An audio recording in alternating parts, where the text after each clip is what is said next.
Right. Okay. So in tonight's discussion, I thought I'd go through a discussion around games and motivation, particularly when we're looking at as we talked about Weber last week, that games are best when they're addressing a motivational gap. And so when you guys are looking at, is a game a good fit for what the serious output is? It's kind of thinking about, well, what is motivation? How does motivation work? You've covered some theories, and I'll going digging deeper into one that I find reasonably useful and successful. It doesn't mean that it's true. In some sense, with scientific theories, it's not are they true, it's are they useful, right? Because all of them will be slightly wrong in some way, particularly psychological theories about human beings, because we're all so varied that there isn't like a true theory that covers everybody. But the best you can do is what is useful, rather than not making good predictions or not being useful. So, so as we said, games defined by the rules. Making a game is very easy. As you saw last week, we made a game, right? It had a game, it had points, you could die, you had 3 lives, you could restart, I could have a win condition when I got the end of the video. Yay, I've made a game. Making a good game is hard, right? So I would expect all of you to be able to make a serious game, right? Making a serious game is you can do in an hour. Making a serious game that's good, that's challenging, right? And one of the things that is about good games is that they engage the player, right? So, and we look at engagement as it's driven by motivation. So, when I talk about motivation, we look at, why do people play games? Why is your game better than other options, right? So, as I described last week, one of the challenges for us as lecturers, when we came online, we suddenly got compared to all the YouTubers. When you make a game, you are going to be compared to other games. Right? There is a slight advantage you have when you are moving into a space where activities are already mandated. So, for example, if you're going into a school and you're doing a math game, and as we saw about, more than half of the games were math games. When you're doing math games, you are replacing a much worse activity. Right? And that makes it easier, right? If you are replacing a bad activity with something that's not as bad as that thing, then your game doesn't have to be perfect because it's better than the other thing you're comparing it to, right? So, however, if you're outside of the school environment, you then have that challenge of why would people seek out this learning activity or this health activity or this political agenda activity, whatever you're doing, why would they come to that, right? And there's an open discussion on is fun equivalent to good, and certainly I would argue for my child Evanborn that fun is not equivalent to good. So we have to kind of have that discussion of most people trying to make a fun game. Fun isn't the only thing that is entertaining, right? Fun isn't the only thing we find engaging. So we have to move beyond that. So I thought one of the things that I've been doing for a while is going back and having a look at I used the UK because it was just an easier market. If I use Norway, it's skewed a bit much towards Norway, but I thought the UK was a reasonable one to try. And I looked at the top paid games on the Android market over the last few years. And what I thought was quite interesting is, in 21, there were 2 Swedish games. The Norwegian game, My Child's Levenborn, which is Sarepta Studio, which is over in Hamar. And yes, so these 2 New Zealand games to the Norwegian games, 2 Swedish games and a Norwegian game, right? And so, wow, okay. The year later, we then have the Swedish and the Norwegian and New Zealand games are still the top. Geometry Dash has come up to 3rd. And then we get Football Manager, which is a UK, because it's a UK market, you get a Football Manager, and Monopoly, the board game, is UK. And then Mini Metro, which is a New Zealand game, and a Finnish game, Ravio, because Angry Birds was still popular. Angry Birds is still making millions of dollars every year, right? You might think it has disappeared. It still makes millions of dollars every year from people buying Pokeballs and stuff, right? It's just amazing. But so yeah, so you think, okay, well, what can we find out about games by looking at why would people be paying to play these games? Um, and then I had a look at last year, and it was Sweden, the US with Five Nights at Freddy had popped up, and also Stardew Valley had popped up, and that's a Five Nights at Freddy's kind of clone drop off. So those are the two US ones, or three US ones, still a couple of New Zealand ones and Swedish ones, and when I checked yet today this morning, is UK, Sweden, New Zealand, Sweden, France, USA, UK. Right, so they're culturally they're coming from a different range. Um, we have a betting game at the top here, right? So so that's the first time that Minecraft has been kicked off the top, and it's now Minecraft Play with Friends is now at the top. So but it's still a Minecraft has dropped from being number one for the first time since I've been looking at these ones. We still have Tower Defense. Now this Balloons TD6, it's a standard tower defense game, right? It's a very simple game. You have balloons coming in, and you have to pop balloons. Right? It's kind of what it. And you have monkeys that are shooting balloons. But it's just a wee strategy game. You level up, you power up. It's a simple, fun, progression-based game. And Geometry Dash, a very simple, fun, side-scrolling, jumping, platforming with geometry game. Right. So these are simple pleasure games to some extent.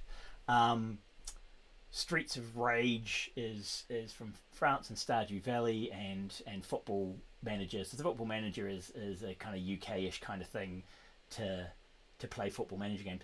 Though I find that those are also quite popular in Norway. The Football Manager games, there's still quite a few, and one of the biggest Football Manager games was actually a Norwegian developer who put it out. One of the early ones was from Norway.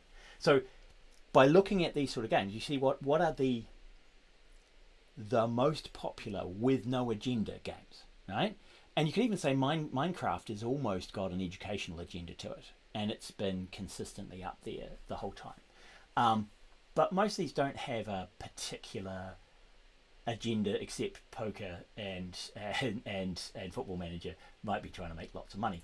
But so when I talk about understanding what is motivating about games, I use the self-determination theory. Now, you guys talked about this. Christopher mentioned it, I believe.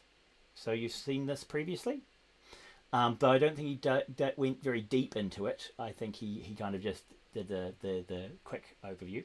So as a reservoir model, right? So the idea of self-determination theory is it's a psychological needs theory.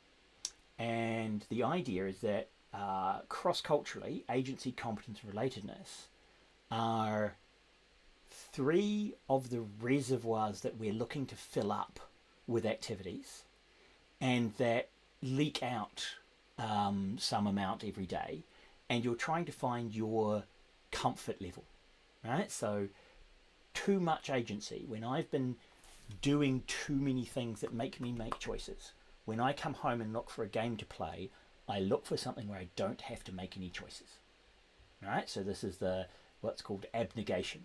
And so the idea is that when teenage boys are going through their transition from having low agency to having high agency, right? So they're wanting more control over their life, and society doesn't let them. They tend to play games with lots and lots of agency in them, right? When they're in control and they're destroying the world, or it's big agency, right? They're the center of everything,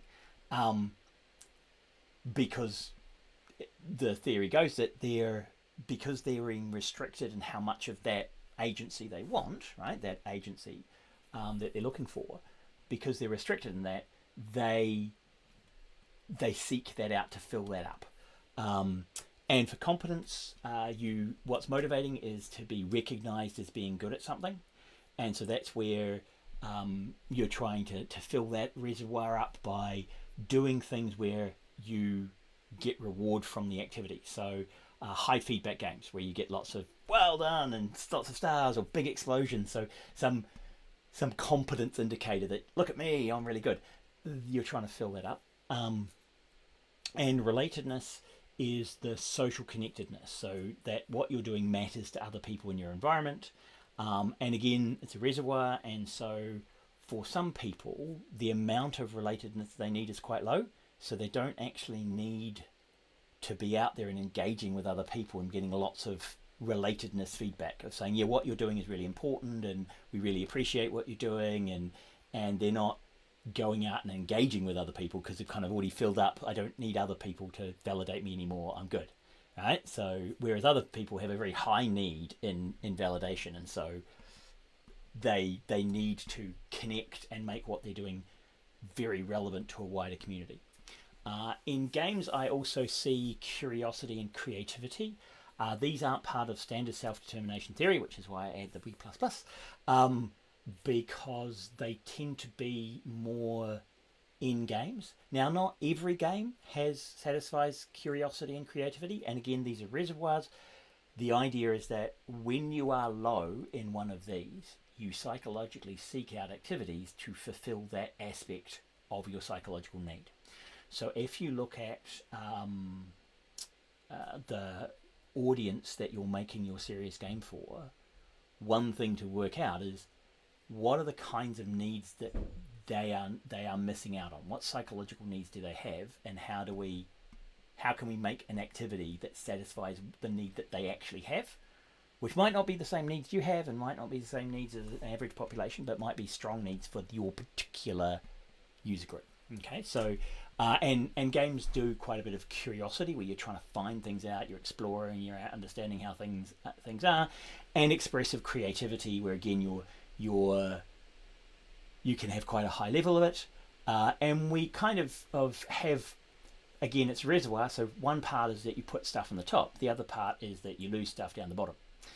And if you look at these from an agency, coercion is how you lose, right? So coercion is basically a hole in the bottom of agency where people are forcing you to do things. And if they're forcing you to do it, your choice to do it doesn't really feel like a choice because you didn't have any other option. So that whole Sophie's choice kind of, there's no good choice. All the choices are bad choices, and I'm being forced to choose. Right? Some of you have heard of imposter syndrome or have imposter syndrome. So imposter syndrome is like a big hole in the bottom of your competence bucket. Right? And so what happens is, because all of your competence just leaks out every time you get compliments or put stuff in to the feedback of you're actually really good at this, you just let it slink out the bottom, and so you're still needing more because you're never able to fill up that competence, which means you find people with imposter syndrome tend to work hard, work long hours, get very stressed. Now, if you're a business owner, technically, if you don't care about your employees, you want to keep them having imposter syndrome because they work harder for longer, because they're terrified of being caught out, so they keep doing more and more and more and working harder and harder and harder, so you don't fix that for them. If you care about the people you're working with, you try and fix their imposter syndrome, and then when you congratulate them and they've done a good job, they're satisfied and they go home and have a life, right? So actually there's a competence indicator that if you're in imposter syndrome and you have that, some of what you'll do when you seek out game activities is to try and fill that I'm actually good at something, I can be good at something. So some people will play games which they can win at because in the rest of their life they're feeling they're hiding from being detected that they're not very good, right? So you can kind of see psychological behaviors that come into play. For the relatedness, if you're being othered all the time, that's a big hole. So you're seeking out sort of that social, what I'm doing is important to society, and society's saying, oh, we actually don't care about you. Yep, we know. Yep, nothing you do matters, and it's kind of just leaks out, and you have kind of a couple of responses. One is you get so low on the relatedness that you then have aberrant behavior where you stop engaging with society because it always just seems so horrible. Or you go into massive people pleasing and destroy yourself that way, right? So you've got to be careful how you deal with with the loss of that relatedness. And for curiosity, when a system just says, no, don't ask questions, it's just because, right? Just constantly, you shouldn't be curious. Like, just accept tradition, accept the way it is, accept what I say, don't question things. And I would argue, and some people feel, that university destroys creativity, because we tend to be marking you on a rubric. And because we're marking you on a rubric, you have to conform to do well. And that is not really what the best creativity is about, conforming to a rubric or an assessment activity. And I argue actually that our rubrics force a kind of reverse engineering of the lecturer. You have to work out what I want you to say in an exam. Do any of you have that experience of having to reverse engineer the lecturer to try and get a good mark? Does that ring true? You've tried that activity, yeah, where it's not what's true that's important, it's what the lecturer thinks is true. And if you want a good mark, you write an essay according to what the lecturer thinks is true. And this isn't just in Norway, trust me, it's all over the world.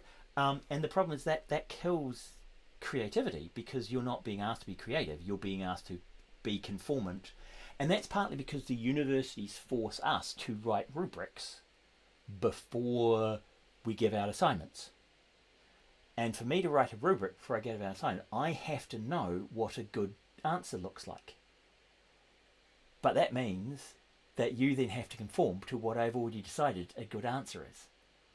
Right? And so almost that kind of natural justice thing of I should know how I'm being assessed turns assessment into okay, well, that's now a compliance activity where I set standards and you just have to comply to those standards.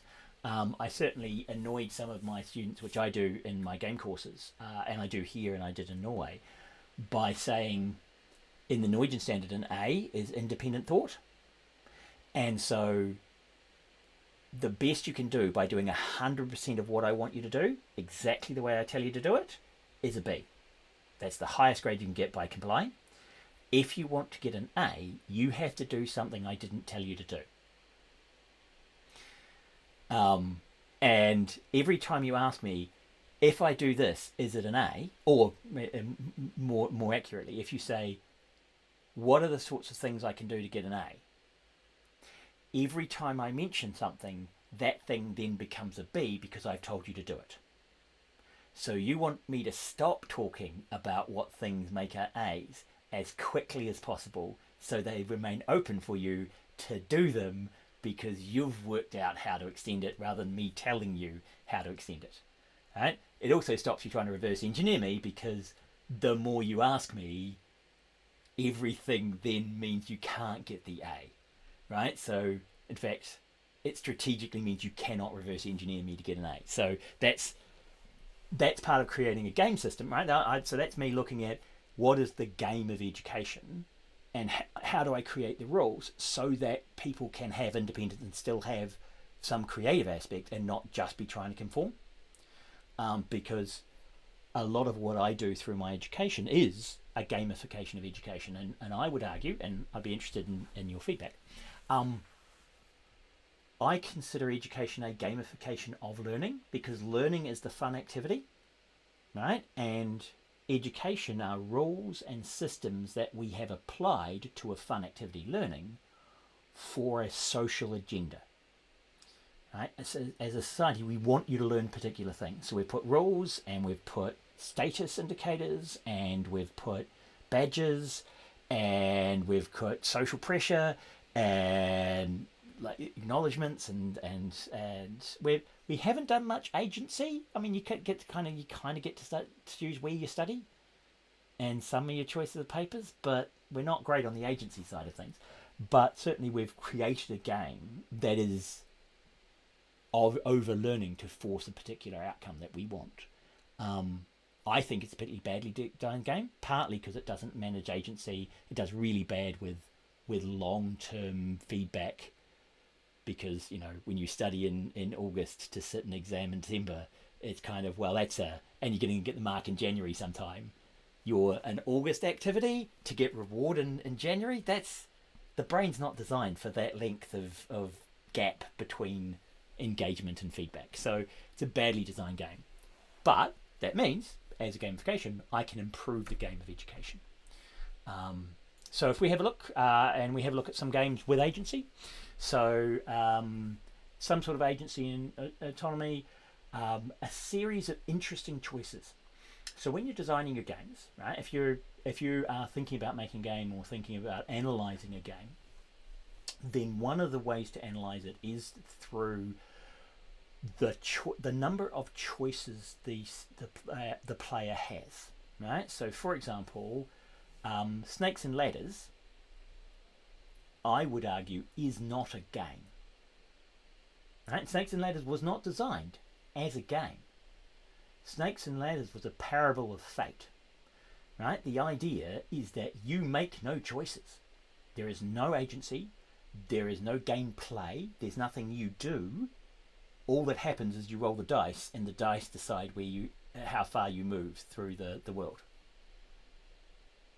Right? And the only part that players might feel they have any control over is, if I hope really hard and I roll the dice, I'll be able to roll a 3. But there isn't any other game actions the player takes where they can show that they know something, or they've learned something, or they're better at something. It is just a game of fate, and it was designed particularly as a game of fate. So it was actually not a game. It just accidentally been put with the games. It is actually just an exercise in randomly choosing a winner. But if you look at other games, you can say, well, how many choices does the player make? When do they make those choices? Do those choices matter for the outcome? How much do you need to think about those choices? And how much do those choices impact future scenarios? Right? So when you're thinking about, I'm playing this game, I hope many of you will have played Sequence as a kid at Huta in the mountains, where you've got the two decks of cards and you're putting down tokens on the big board. You guys know that game? The Norwegians know that game, maybe? Sequence, big board game with cards. Anyway, you have limited choices in those games, right? It feels like you have a lot of choice, but actually you have relatively limited choices. And so it's interesting to see, how much a game is randomly determined, and how much of it is agency, where the player gets to choose what happens, and you have the consequences of your choices. So when you're analysing that leads back to the agency aspect of games. And certainly when you're playing some games, the higher the randomness in games, often the easier it is for a weaker player to occasionally win. And so playing chess against someone who is better than you will always lose, basically, because they're better than you. It's always deterministic. Whereas once you're rolling dice, occasionally you may win or lose. Competence, so being good at a game. So that's all the standard feedback, points, praise, rewards. The game of education uses competence as its primary motivator, right? So most of you are probably motivated by, well, to some extent, you've been trained to be motivated by the grade that you get in the course, right? Which is a competence indicator. We've said, look, you're good at this level. And that's actually Mini Metros, the game, and they give you, in that game they're giving you points and badges. So I got like 718 points, and you get like crowns and badges and things, right? So that's most games have some way of giving you a success reward indicator. Relatedness, the third large one, where things are meaningful to a wider community, and this is where some of that. This is from the My Child Levensborn game. It's connecting to other people, connecting to people that matter to you, and connecting to people within the game, right? So in cooperation and competitiveness.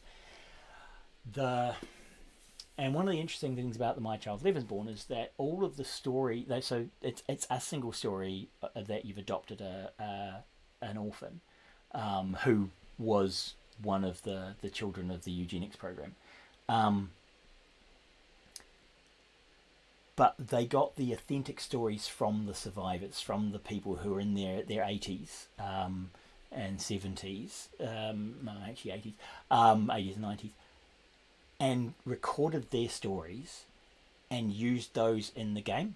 So there is that connection to what actually happened. And so that increases that relatedness. Now, some people don't want that sort of connection, but as a game, if you're looking for it, that was one of the things that made it feel more authentic. It wasn't just a made up thing. Um, and, games like Among Us, very popular as a kind of, you're competing with other people, right? And it's the people in there that make that game an interesting game. Um, so, and curiosity explosion. So the Stanley Parable, XO1.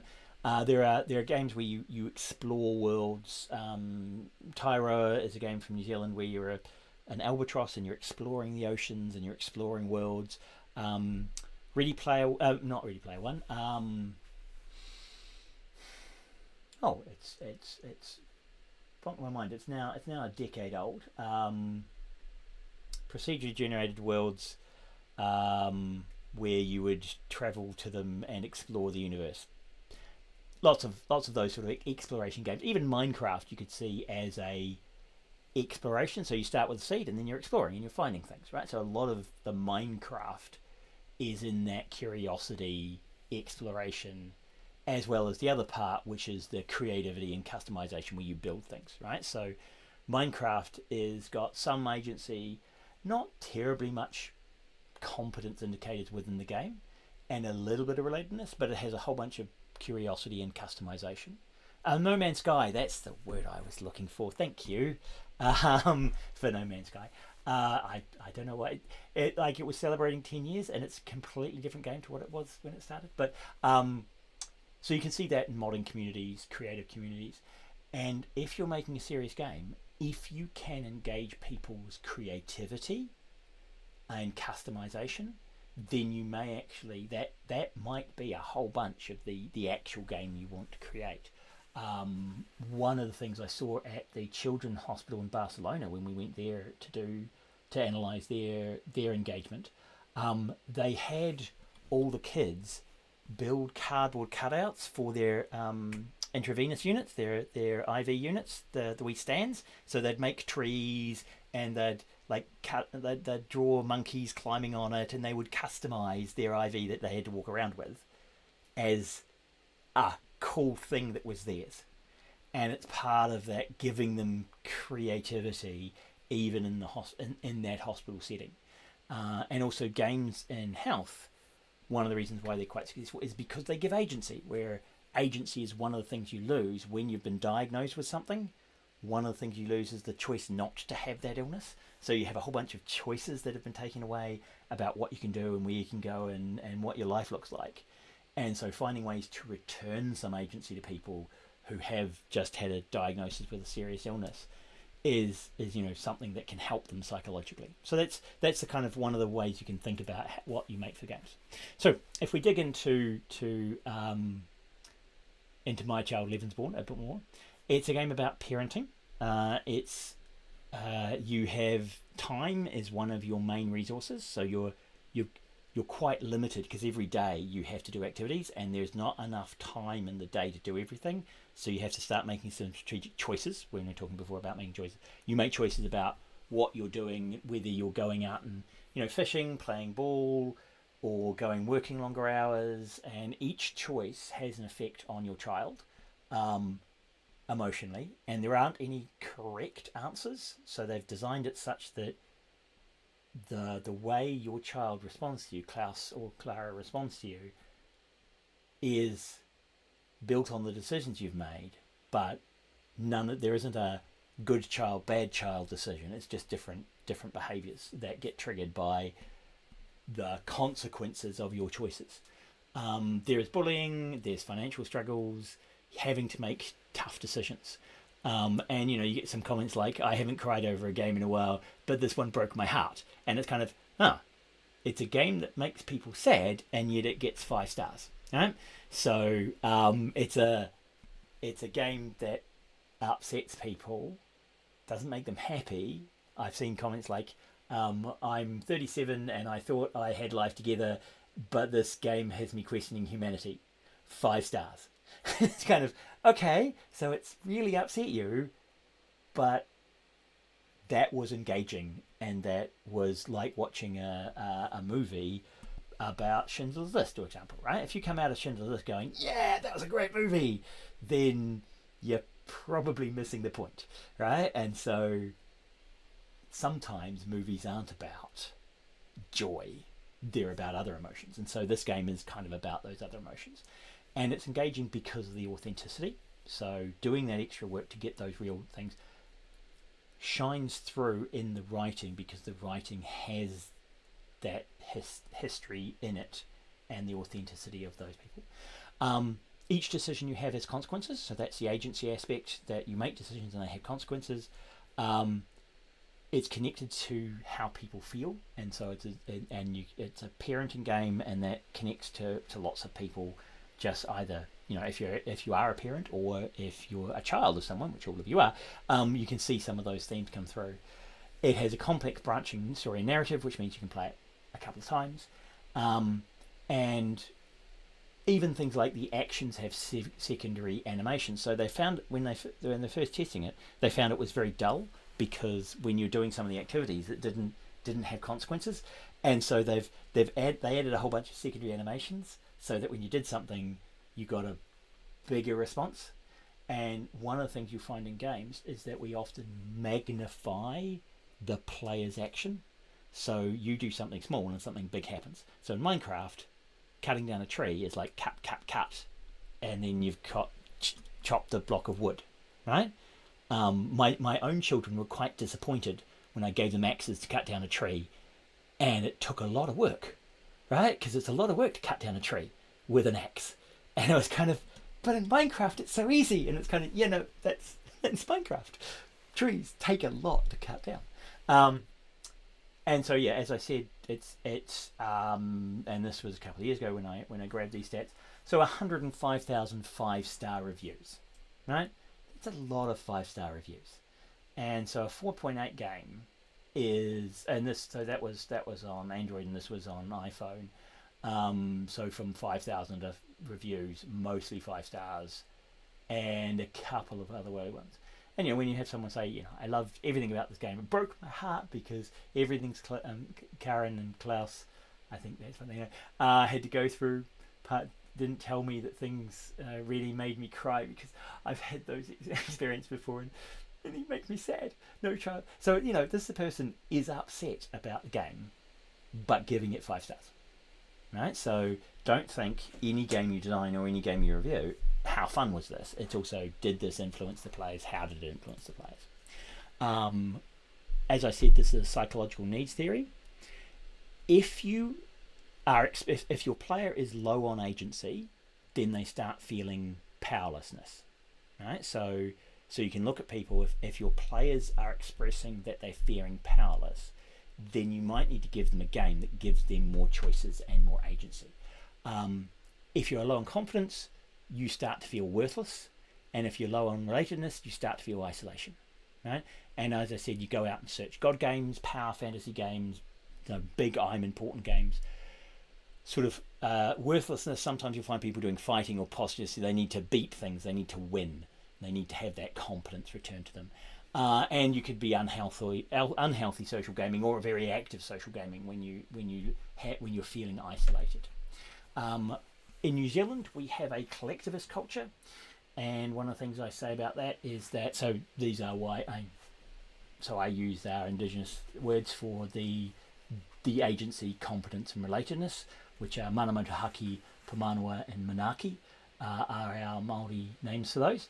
And in a collectivist culture, all of these buckets are connected together. So if I reward you in one area, but don't reward you in another, that might leak out, and so you might have like agency leaking out through a lack of competence, and because it's all considered together. So in Maori culture, we call that mana, which is the mana you see in games. You know how you have mana and health in games? Mana comes from the Polynesian, comes from Hawaii, which is a Polynesian country, which is where the Americans stole the word from. So it is the same culturally word. It's just, your spiritual connected power. But so this connected concept in different cultures, you can't just motivate people by giving them confidence. You have to also give them agency and make it meaningful. And you see that in a lot of indigenous cultures as well, is you can't just motivate them by giving them a grade, right? It's just kind of, I don't give about your grade, right? I didn't make decisions. It wasn't in my community. And so when we look at what your players will seek from your game, are they seeking for choices and agency? Are they looking for strong feedback? Are they looking for social connections? Are they trying to create some things, or are they exploring and novelty seeking? So if you think of those as partly one of those aspects of when you analyze a game, saying, well, what choices does this game give? How does it give feedback that you're good at the game? How is it building those social connections? How is it helping me create and explore a world? And one of the things I talk about to game developers is to respect the needs of your players and support their psychological well-being while engaging them with the game, right, to meet those needs, right, and build great games, right? So these are the idea that if you are looking to build a game, if you've got a math game, you're not just making a math game, you're also matching some psychological needs in your player, right? If they're going to be motivated and play your game beyond just being forced to in math class.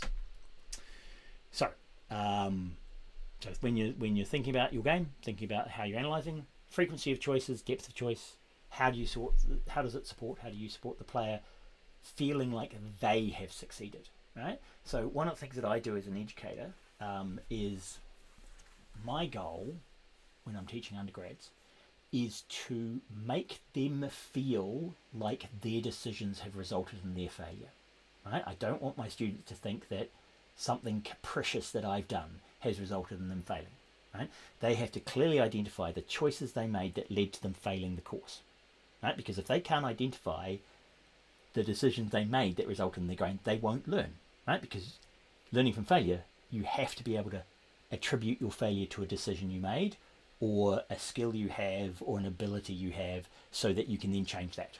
If you can't make that attribution, you can't improve. And so when you're designing something, don't just randomly kill your player because life is hard, right? And because that will just frustrate them and they'll stop playing, right? So you have to find ways where they feel they're responsible for what happened. What are the options for creating? What do your players create, and what do they find? Okay, so that's used up my hour of me talking, and we move into Q&A time for you guys. And anything else you have questions or want to ask me about? Any questions about that stuff? Does that make sense from a psychological needs perspective? Can you see how some of those things happen to you in games? Like you can see that like some games have you make lots of choices. Other games you're not having to think much. You're just on the rail shooter. You're just doing the thing. You're not, and sometimes that's what you need. Is you just need to be on the rail shooter, and you don't want to make lots of choices. So different games have play different roles in people's lives.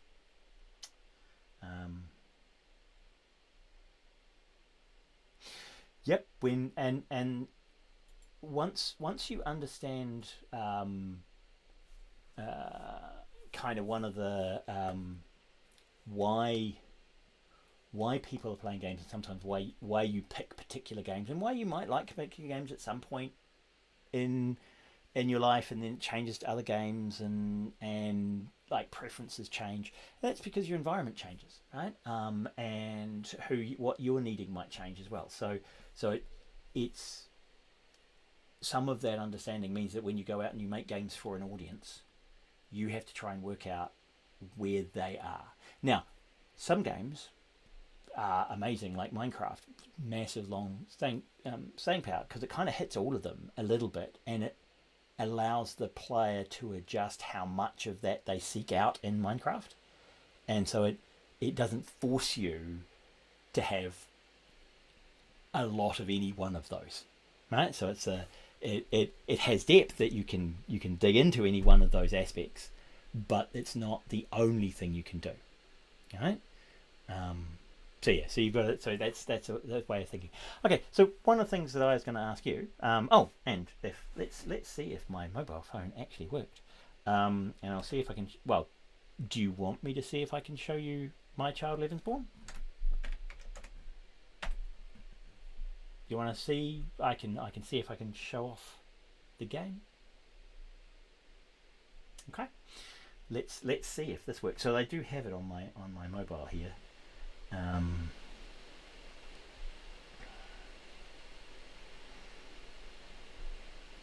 it is, and let's see. Can I show the screen?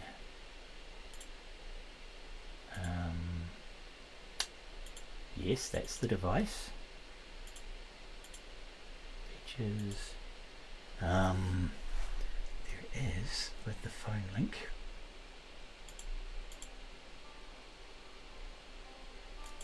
Okay, I'm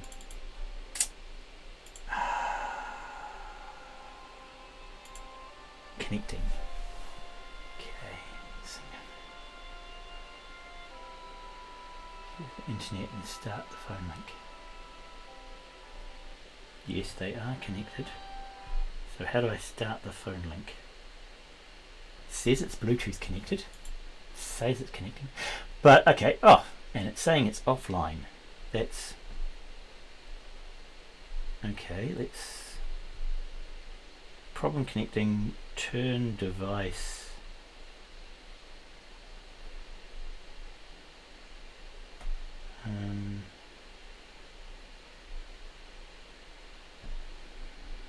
Okay.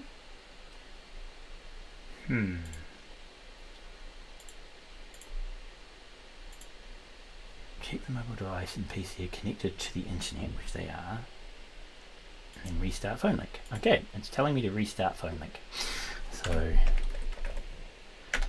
anyway, while I sort this out, do you have any questions? What are you any thoughts? Can we go through and see what games people are thinking of making, or thinking of? Well, you're thinking of reviewing, because you guys aren't generally not planning to make games. You're mostly kind of reviewing existing research and presenting it.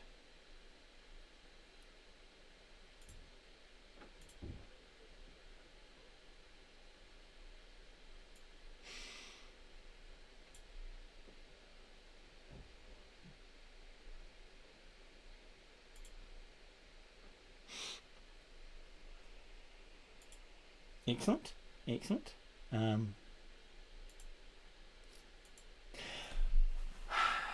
Yeah, again, there are issues with AI and the competitive programming, because it starts to get into the how are people going to compete against the AIs in the future, and that's it's a challenge. And we're not entirely sure what the best ways of managing that are. So, but the competitive coding, certainly when you're doing it for fun and you're doing it because you want to, then it's pretty cool. It's pretty cool. So yep. So you're doing that, and what are other people doing? Oh yeah. Oh, I didn't see it.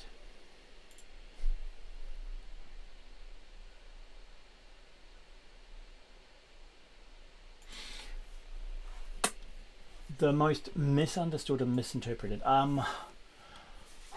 Okay, so the one that I probably get, I have to hammer home with people is alignment, because it's very easy to drift away from the intent of the serious aspect of your game and just look at making a game that's fun. And the problem with that is you lose that connection of what, like, being good at the game, being oh, I've got a Wi-Fi. I have enabled Wi-Fi on that, or scan the QR code to connect. Okay, I'll scan the QR code. So alignment, I think, is probably one of the biggest ones in serious games. Is that, how do you make being good at the game equivalent to being good in real life? Okay, there we go. That's better. Let's see what else in serious games. Well, so in games in general, the one that I find really bad is that people. Oh, actually, I know what I need to do. I need to change the Wi-Fi that I'm connected to. That appears to be the problem. So people make the first level too difficult because they're constantly playtesting it, and they get the wrong playtesting group. So a lot of games are made like people don't want to play for playtesters, and so they go out to market and they get whoever is willing to playtest their game for them, and often that is, and this is sad, but teenage boys who are keen on games and have free time. And when you use that group as your feedback, you tend to change your game to align with their interests, and that can like drive your game in a more and more friendly to the group of people testing it. And they may not be your target market. So you might make something that your testers find engaging, and then when you try and actually roll it out, it doesn't work. Right? So it's the making sure you're actually tuning it for the people you want to buy it, or want to play it, or want to have an influence on. So those would probably be the ones that I mostly find that people don't do well. I'll just connect to that, and I'll try and close that and connect to this. But yeah, so those ones are probably fun the most. Are there others? When I look at a game and it's kind of you give feedback, because I've looked at so many games from so many students over the years, because I've seen now thousands and thousands of games, and yeah, there's lots of kind of standard rookie mistakes people make, and I think difficulty is often one. I just lost you all because I've turned off my internet.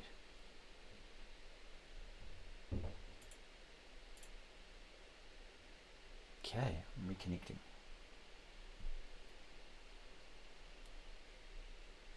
Okay. Aha. Now that one. Connect. Haha, I'm back. And are you going to come back? Connected, secured. Am I going to get you video again? You're all still frozen. Can you hear me? You can't hear me yet.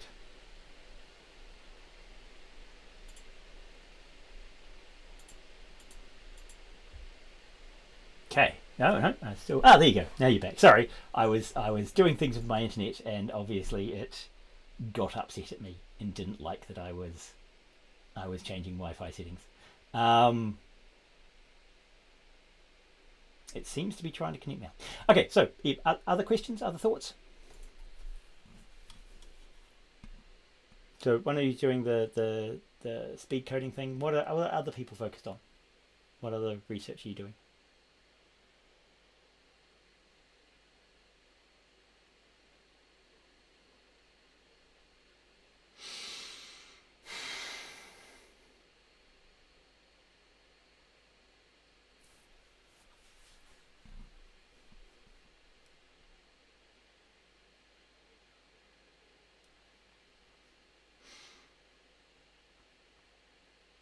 Hmm.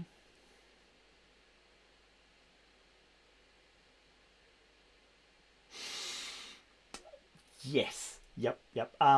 Have you played the Paperclip game? Um, which is a philosophical, a kind of hidden philosophical game. There is an online version of the Paperclip game. You can also, I think, pay to download it on your mobile phone. Um, the Paperclip game is that it's like the cookie clicker games. It's like you click the cookie and you get cookies, and you just try and make as many cookies as you can, and then you get like auto clickers, and you get auto like factories that make more paperclip. And what happens is eventually you take over the world and start turning all matter into paperclips, and then you start taking over the universe, and at the end you've made a dead universe that's completely made up of paperclips. And the philosophical message is that's possibly how AI will kill us, is that it will be told to do something and won't have the humanity to think, wait a minute, am I really supposed to keep making paperclips out of every atom on Earth and kill all the humans so they can harvest them for the metal so I can make more paperclips?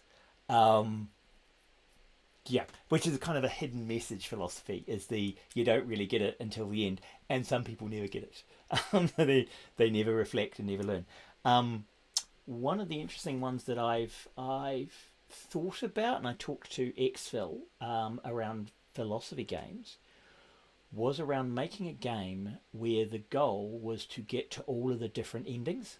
And so what you do is you create a bunch of scenarios where you have utilitarian, libertarian, communists.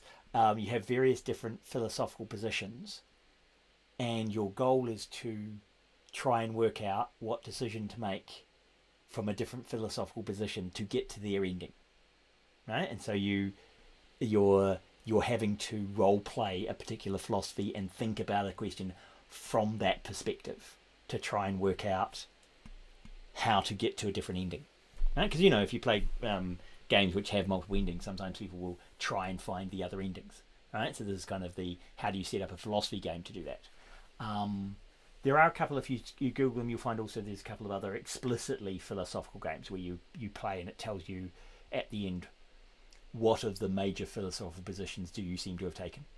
So yeah, but no, it's an interesting area, and I know Xfil are keen to have more games into their first year philosophy education.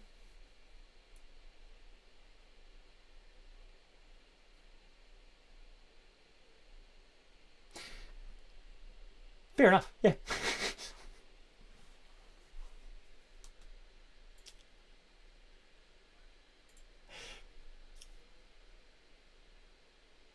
Mm-hmm.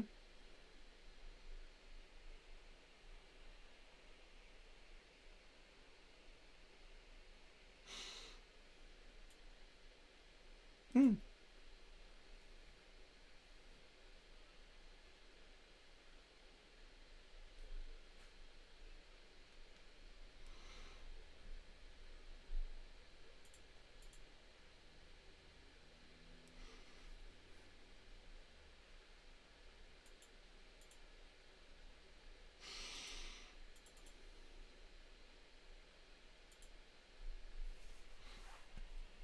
Yep. No. I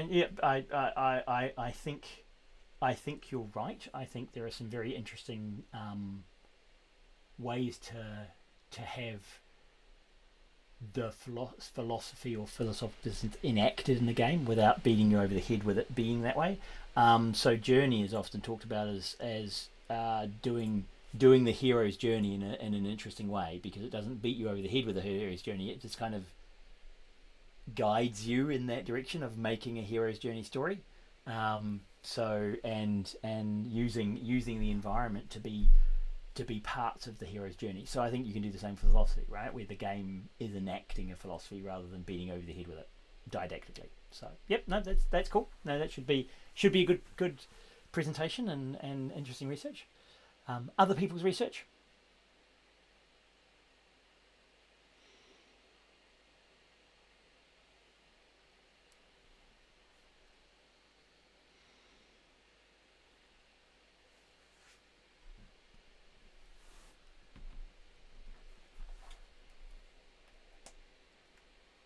Hmm.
Mm.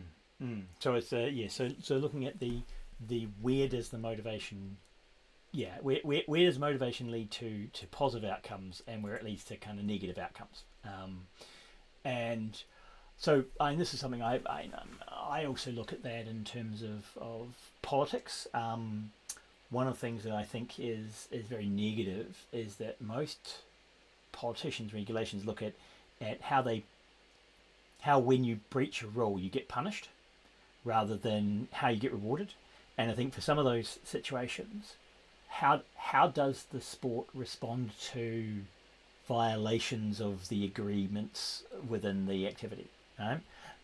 What is it? What does how is cheating handled, and what is the culture around winning? Um, and sometimes you can look at even the way that the reward systems are set up can change the culture that you're in. Right. So one of the examples I have of a sport that does that is um, ultimate frisbee, or disc sports, because it has that whole um, if you call a foul, everything gets reset, and you can if you want to blockade the game and you just want to be a prick and just call foul all the time, then the game just stops and nothing can move forward. And it's kind of, well, yeah, that person just we just have to stop playing, and you have to walk away. And so you kind of get rid of some of those people because they can't play the game because of the way that because they're focused on winning rather than on having a shared agreement about what we're trying to achieve. So one of the other things that I do is medieval reenactment. So I have my sword here, which because I do medieval stuff, and because these are steel weapons, and you can see the notches on there of various um, scars on the blade. These can actually hurt you. And so when you're doing HEMA, so that's European Historic Martial Arts, so when we're talking about martial art things, um, with steel weapons without padding, you have to trust the people you're working with because they can't be out to win. Because if they're out to win, they can just go a little bit too hard with the steel weapons and break your bones and cut you up.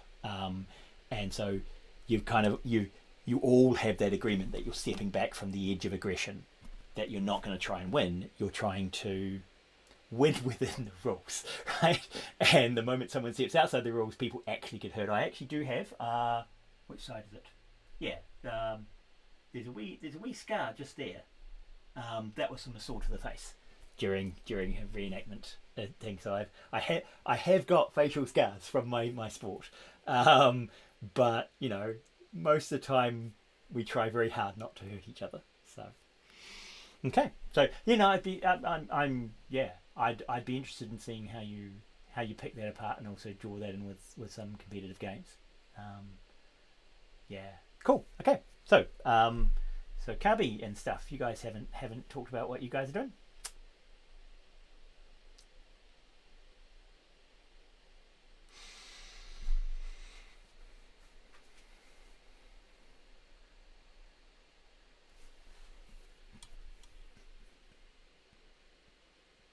Mm,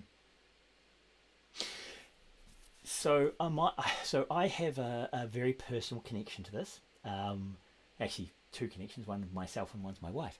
Um, so I was basically addicted to games as a 13, 14 year old, 15-year old. I became very focused on the computer games I was playing. Um, and it threatened my friendship with my best friend, right? Who's still a lovely friend of mine who I'm looking to work commercially with now. So this is 40 years later. Um, but he said one time when I went round to visit him, you didn't come to see me. You came to play the game. Came to play Pirates because he had Pirates on his computer and I didn't have it.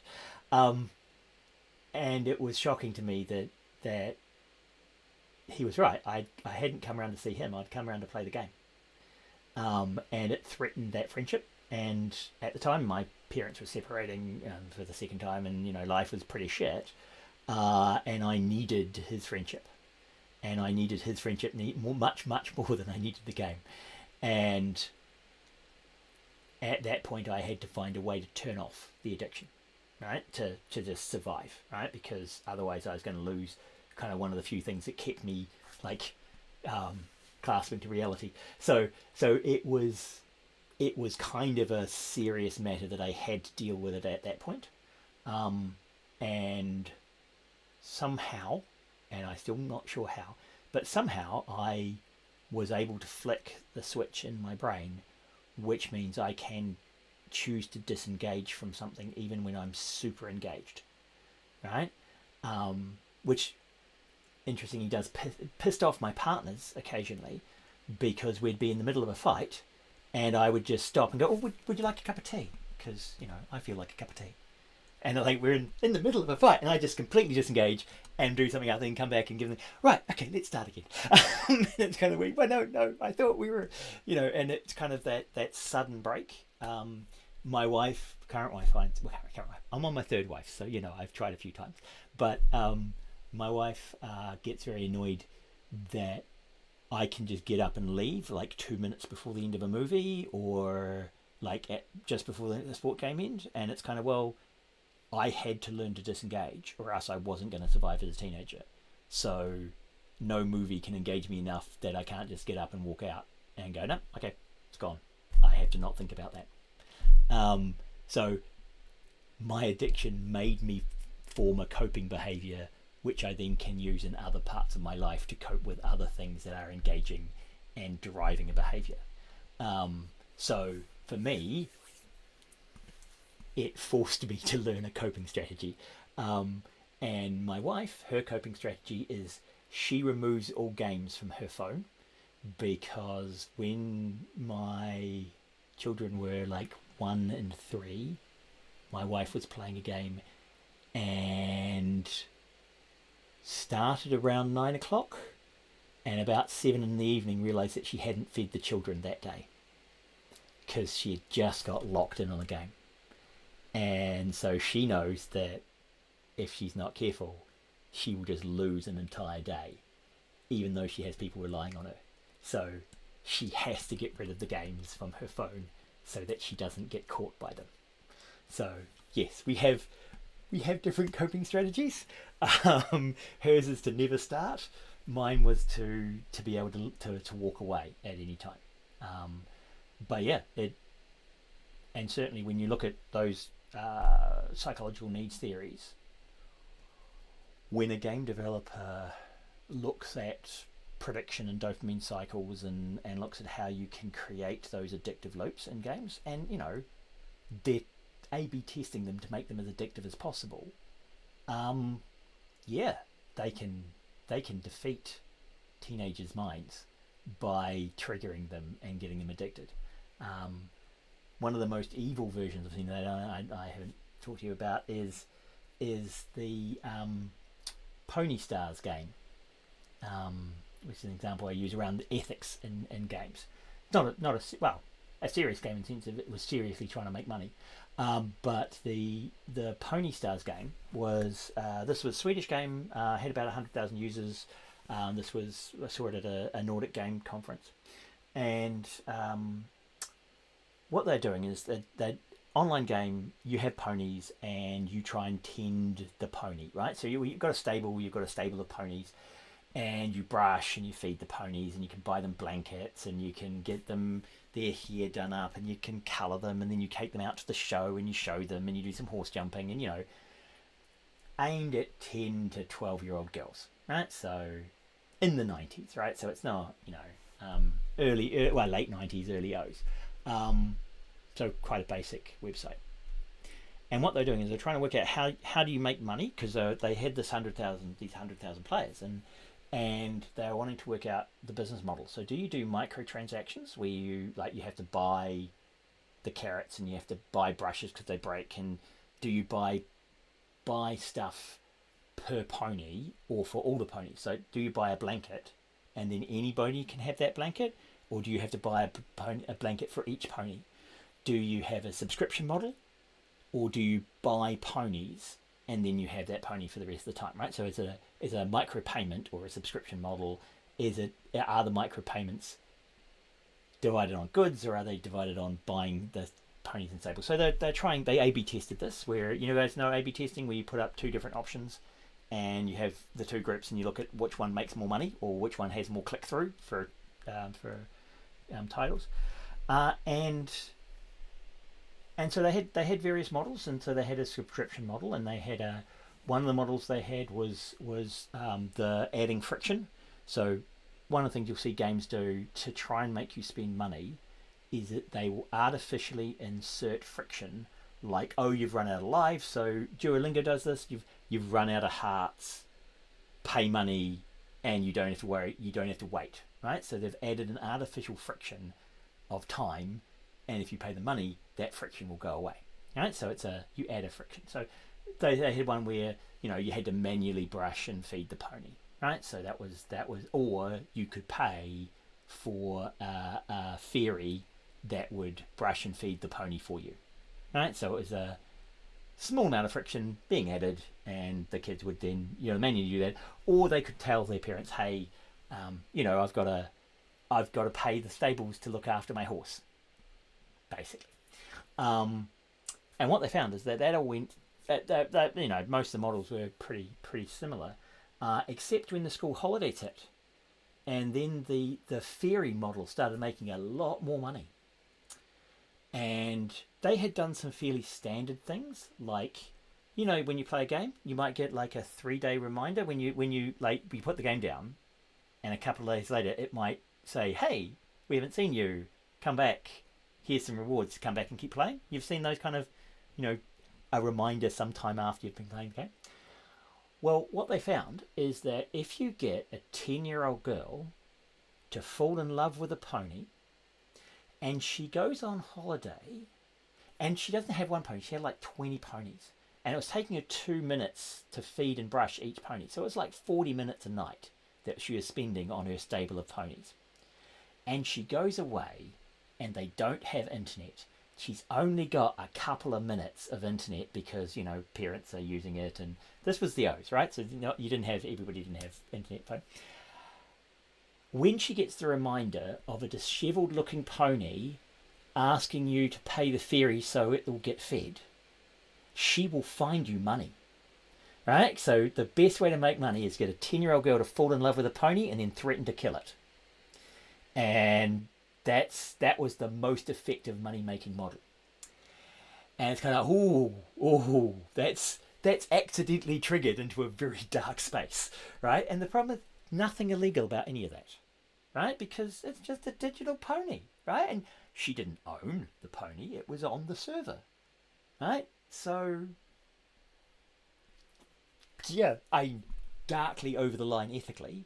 And in that addiction-y kind of, you build a relationship, you build something that you're connected to, and then the digital extortion of threatening to destroy it. And yeah, so Disney bought them for the 100,000 and shut that model down, because even Disney aren't that evil. I think it's an indication that the model was very, very evil if Disney wasn't going to do it. But yeah, so yeah. there is a lot of stuff in addiction, and I think a lot of stuff in the ethics around how you make money and how you do that. Interestingly, when I ask that in my ethics class, I usually ask people to give me feedback on, is that a sensible way of making money? In Norway, usually I don't get anyone who says, that sounds reasonable. But in New Zealand, I usually get a couple of students who are either trolling me or actually believe that seems like a perfectly reasonable way of making money. I mean, no one was hurt, right? She doesn't have to pay the money. The pony dies. It's just the digital pony. It's like, what's the problem? The server could crash and all the ponies die. So it's kind of okay, that's pretty brutal. But yeah, so there should be some interesting stuff in that space. Now, and I didn't get the name of the other person sharing the Stina. That's right. So what are you working on, Stina?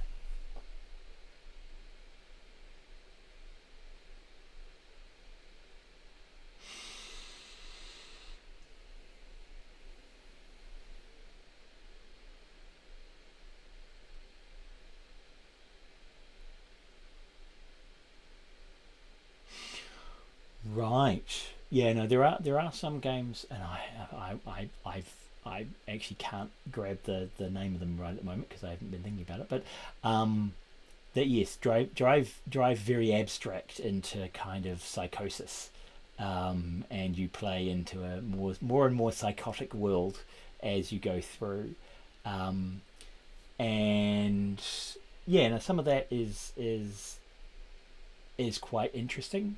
Um, for so it depends on if you're going down the depression or other things like dementia or psychotic breaks, or what parts of mental health you're looking at. If you're looking at sort of the cognitive stuff where you actually are having schizophrenia and things, right, where you've gone into a medical imbalance, or if you're more the socialized mental health of depression, anxiety, those sorts of things, and how that's presented. Um, we've done I like so the mini games for mental health, Sparks, for example, was a game for teenagers and mental health. Yeah, how it's represented is an interesting one, and certainly I think there are some interesting cross-cultural stuff, because you will have some cultures who are certainly unwilling to talk about anything related to mental health, right? They are super unwilling, and so everything has to be hidden and alluded to and not directly mentioned. And actually, the game, what is it? What Odyssey? It's not Abe's Odyssey. Odyssey. Um, if I can actually get my Odyssey. Um, Team Alto's snowboarding game. One of the interesting modes that it has is an endless running mode. Um, okay. So the endless runner mode on it. Alto. So it's ALTO. Alto's Odyssey. So the endless runner mode is explicitly designed as a kind of mental health game. It's because people wanted it as a way of zoning out, and so it's not actually. It doesn't say, the game doesn't tell you that, but the designer designed it as a Zen mode to have that kind of mental health result. And what we found from the research is that a large number of teenagers, and I'll just turn that down. A large number of teenagers would have like a chill folder of games that make them feel chill when they're stressed. So people were self-medicating with games around anxiety, and kind of explicitly knew that they were doing this to calm themselves down when like they're getting anxious or shit was happening. So there is a bunch of that kind of self-medicating, which isn't necessarily that. And so you could kind of, you can also look at some of that kind of how do people use games as part of mental health? In the same way some people use alcohol as part of mental health, right? They try and block the voices in their heads and those sort of things. So, which is as an aside, I also have one of the apart from having no shame, one of the other things is I'm one of the only people I've met who has a positive inner voice. My inner voice tells me how lovely I am and how I do a lot of nice things for a lot of people, and it seems that most people's inner voices are a bit bastards and say bad shit to you all the time. And so, I've not met many people who go, no, my inner voice is lovely. I'm never trying to get rid of my inner voice because my inner voice is nice to me, which is, So I think I've been very lucky to get some things in my life, like the ability to turn off and not be offended, and also have a comfortable inner voice that doesn't make me feel bad. Which seems like it would be nice if more people had that, but it seems that that's quite an uncommon thing. Most people's inner voices are often more negative than they should be. So yeah, that's again a part of how you work through mental health. Is often you have to try and work through some of those inner voices and the way people talk about themselves and the story they have about themselves, and that links to the whole imposter syndrome and all of those things. So yeah, no, it's an interesting area, and people use games as part of managing that. But cool. Okay, so who else hasn't chatted about what they're planning to do?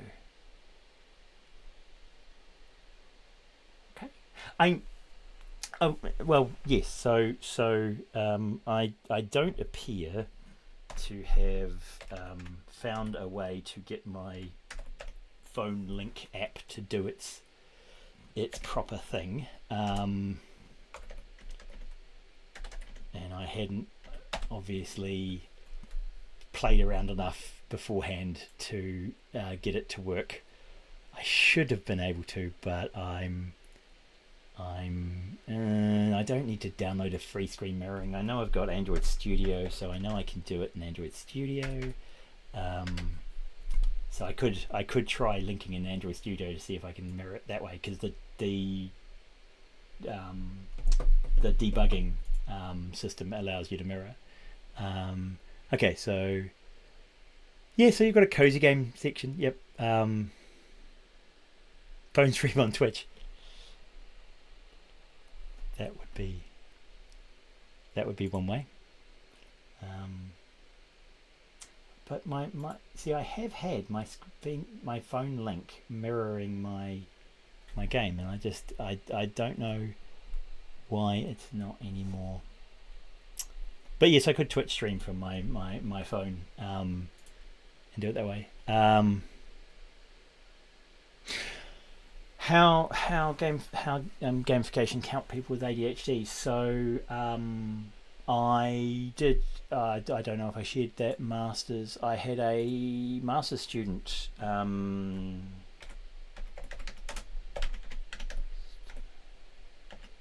Work on that a few years ago, and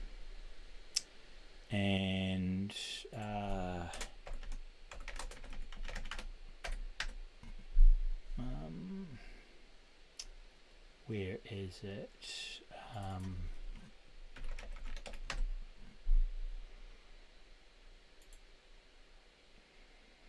So I'll yeah. So there is a master's thesis student from UVic, and it's Hannah. But what's her last name?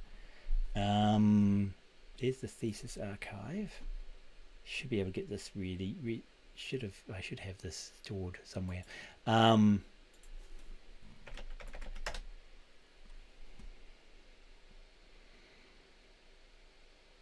Yeah, I can find it and send it to you. But yeah, so there is some theses on that, Alexander. So yeah, you'll find a whole bunch of different things. So she was looking at a Minecraft like game to work on working memory, because one of the arguments for ADHD is that you have a smaller working memory.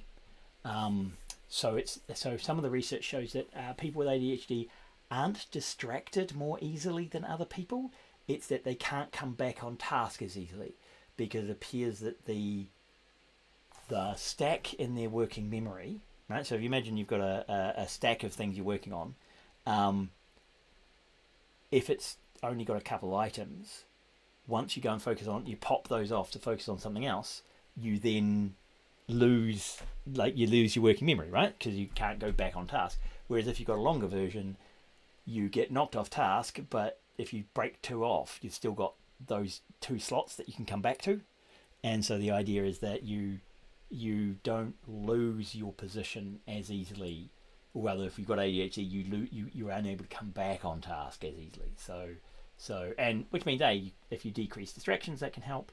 Ritalin changes some of how that works. So there's a bunch of things.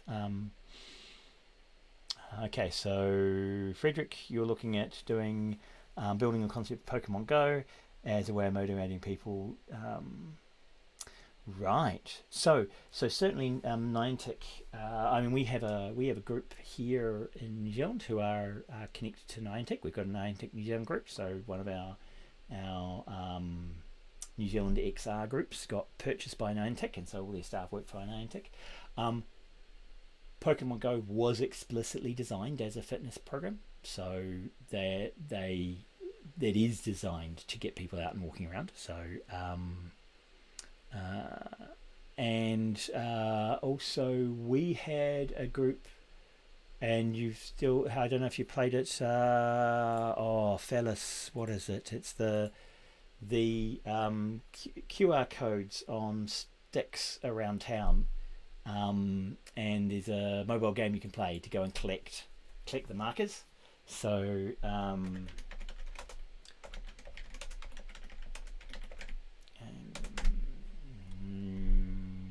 and it's, what's it called?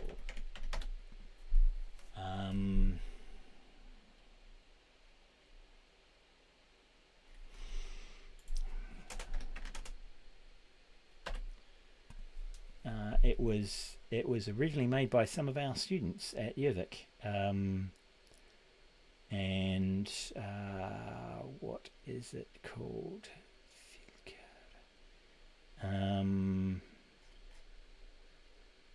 Yeah, the pole hunting game. But I'm just trying to think, what is the actual name of the? Is it called pole hunting?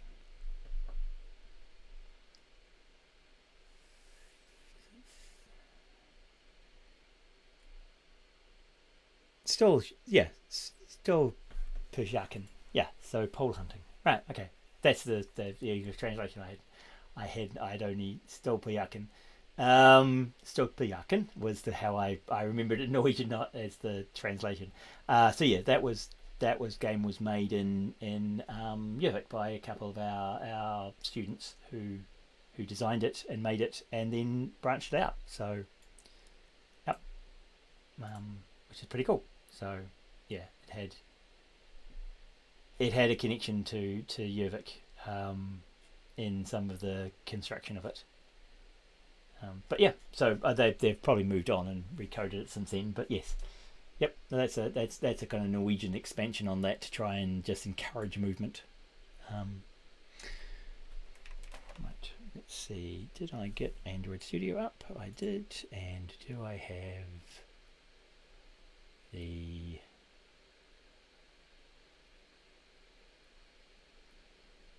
Wow, I've got to try and remember where I do things because it's been. Device. Let's see if I can pair that device. Bang.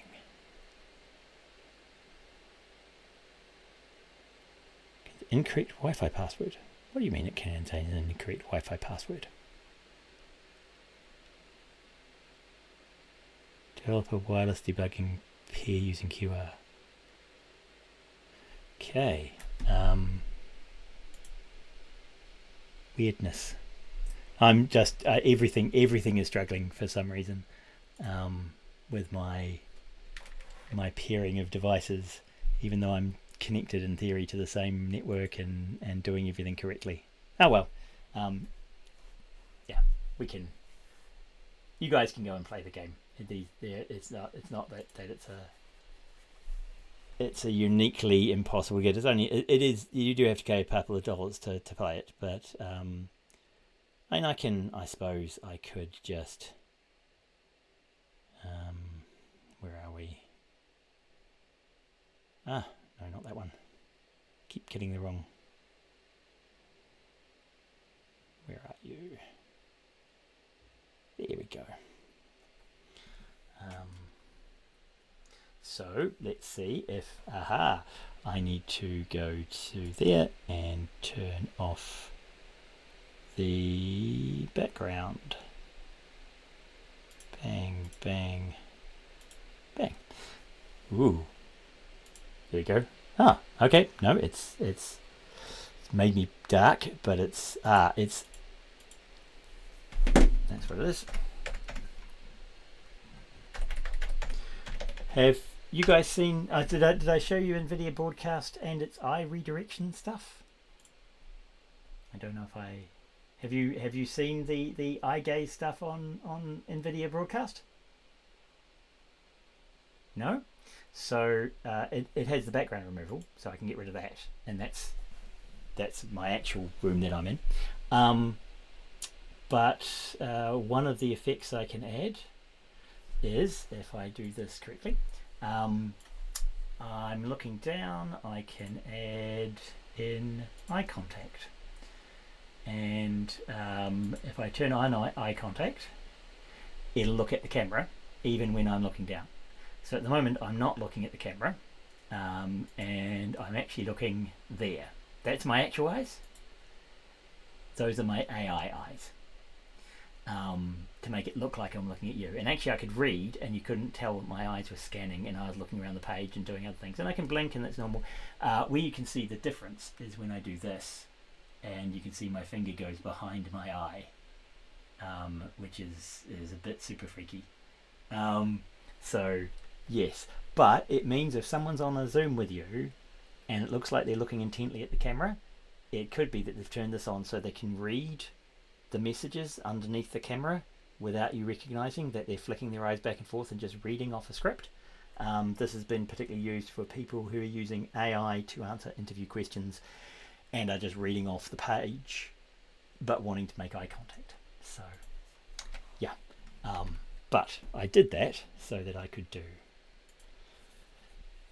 and you can download it for free for if you've got an NVIDIA GPU.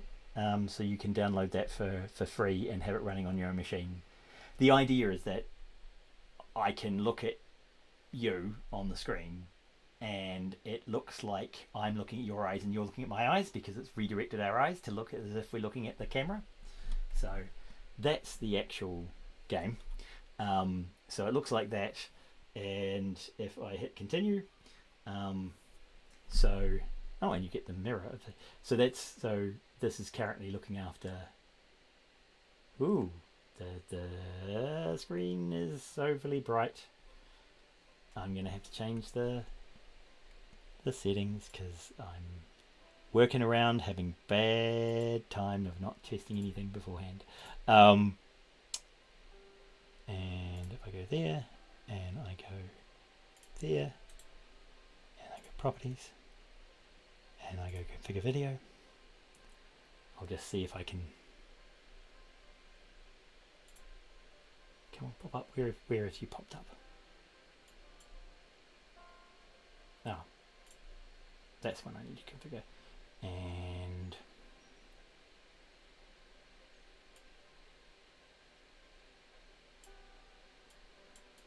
can I grab that one and change? Nope, that's not. That contrast isn't doing it. So maybe it's an exposure issue.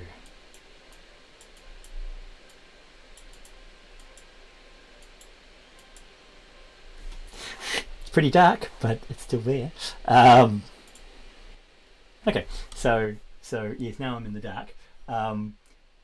So hello, I'm awake. And yeah, so school starts on Tuesday, and then you make text-based choices down the bottom here. So and those choices are have an effect on the game. So yeah, so you're and basically you then you've got the ball there and you can play ball with her. So and you throw the ball and that makes her happy and smile, and so you play these wee games as part of your activities, and you're using up time in here, right, when you're doing that. And so it's a very simple interface, and she's a bit dirty, and so the idea is that you then have to go to the bathroom, and you can click on there, and then take this and scrub her face, and playing with your finger, and then alright, so I'm cleaning her up. Right, so that's the sort of thing you do. You go and go to the kitchen, and you can go and sit, and you can choose if you've got food. You can choose to have food because she needs in there. Yay! Chomp chomp. So and then you go off to sleep at the end of the day. So yep, and then you get questions, right? And so the whole idea is that you're going back and forth doing a narrative based game, and it changes how she feels about the world. And you've got to make choices like do you tell her that people are going to be horrible to her, or do you tell her that things are going to be okay? Because if you tell her things are going to be horrible, she hardens her belief about society, and then isn't hurt as much by the bullying, but doesn't trust people. Whereas if you don't warn her, then she still has some optimism that people are nice, but she feels that they have hurt her, so she feels more hurt. So it's kind of I don't know what the right answer is. So yeah, so that's part of that game. Okay, well it's 10 already. Okay, are there any last questions, thoughts, things you'd like me to give you feedback on?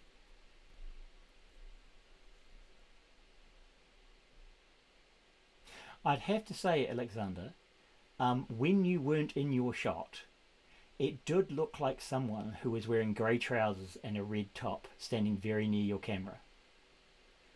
Right? Because those curtains there, when you leave the shot and they become focus, I saw that as a person in a t-shirt standing very, very close to the camera. And I'm thinking, has it frozen on him standing near the camera with his grey trousers on? So that may have just been my mistaken visual, but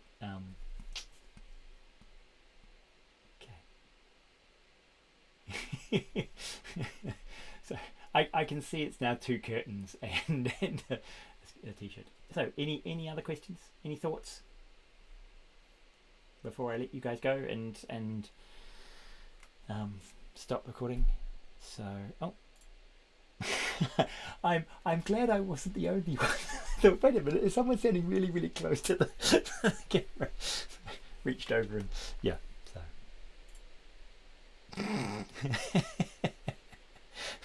so well then, you I don't know if you intentionally set your background up that way, Alexander. If you did, well done.